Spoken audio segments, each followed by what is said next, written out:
چاہو خرچ کرو، لیکن جو مال خرچ کرنا چاہو وہ درجہ بدرجہ اہل استحقاق یعنی ماں باپ کو اور قریب کے رشتہ داروں کو اور یتیموں کو اور محتاجوں کو اور مسافروں کو سب کو دو،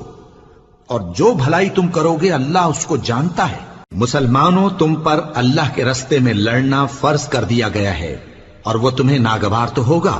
مگر عجب نہیں کہ ایک چیز تم کو بری لگے اور وہ تمہارے حق میں بھلی ہو،